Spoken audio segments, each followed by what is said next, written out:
morning, everyone. I'm Coach Anna of Anytime Fitness McKinley. And in this episode, we now tackle the importance of exercise or the machines you usually see every time you go visit in a gym. And now, why do we have an equipment? At para saan ito? Ang equipment po ay pwede po sa beginners. At pwede rin po ito sa mga nag-iisang nag-workout. Kasi mas easy siyang i-rack at stable na po siya, safe na po siyang gamitin. Kahit wala po kayong spotter, it's easy to use. And now, I'm going to introduce you the pec machine.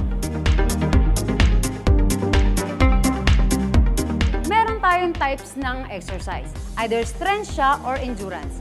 If ever na kailangan mong strength, so kailangan mo siyang taasan. And then, low repetition. Kung kailangan mo naman ng endurance, mababa lang ang weights. And then, more repetition. Make sure po na pag uupo kayo, balance po sa chest, relax your feet on the ground, chest out, and then if you feel lang po sa chest.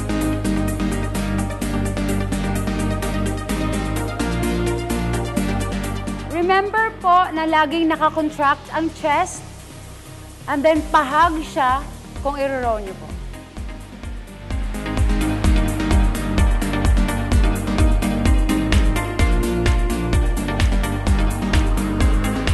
Sino po ba ang pwede at hindi pwede sa exercise na to?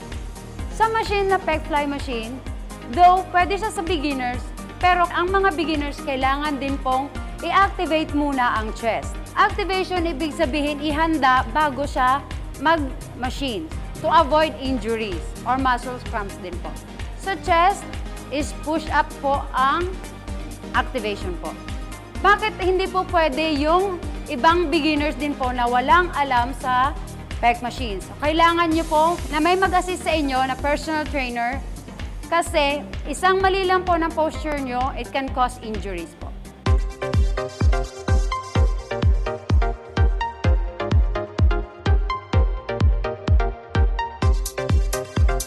And now, that's how you use the pec fly machines. And now, if you want to know more regarding sa pec fly machines, please visit us or contact here at Anytime Fitness McKinley, or you can check our website www.anytimefitness.com. Again, this is Coach Ann of Anytime Fitness McKinley. I'll see you again in our next sessions.